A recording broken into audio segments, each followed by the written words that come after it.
अगर आप भी चाहते हैं कि आपन म्यूजिक के वीडियो सबसे पहले आप तक पहुंचे, तो लाल बटन को दबाकर चैनल को सब्सक्राइब जरूर कर ले और साथ में बेल आइकन को दबाना ना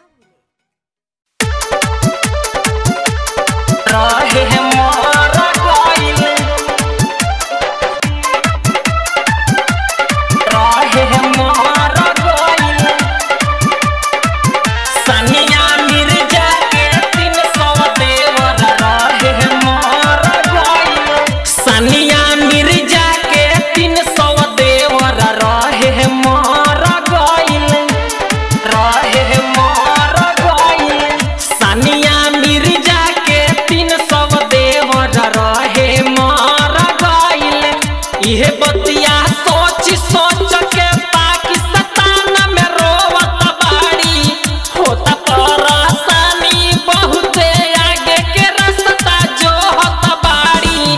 अब कैसे खेली है दादा होली, बड़ा गड़बड़ भइल। सानिया मिर्जा के 300 देवर रहे मर गइल।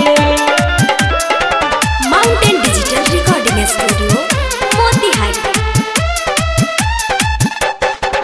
सानिया मिर्जा के 300 देवर रहे मर गइल। 14 फरवरी के हमला कैलस पाकिस्तान हो, तो बजा के घर में घुस के मरलस हिंदुस्तान हो, मरलस हिंदुस्तान हो।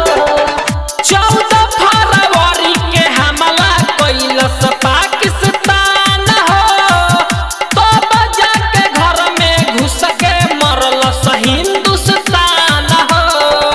गिरल जब बमवाया आतंकवादी के जर गइल, गिरल जब बमवाया आतंकवादी के जर गइल।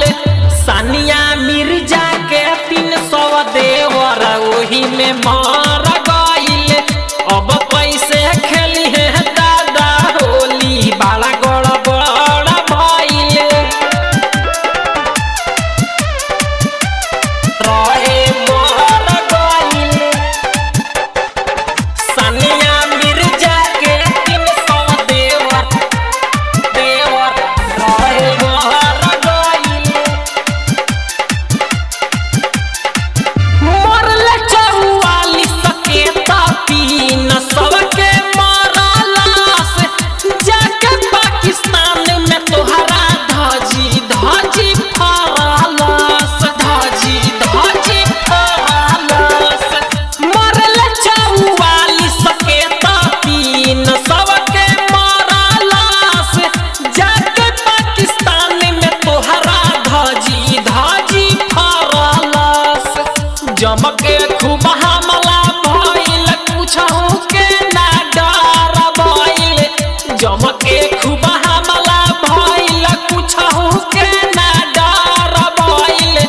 सानिया मिर्जा के 300 देवर ओही में मर गइल। अब कैसे खेली है दादा होली, बड़ा गड़बड़ भइल। रहे मर गइल। सानिया मिर्जा के 300 देवर रहे मर गइल। मुन्ना धर्मेंद्र संजीत मिलके राजन राज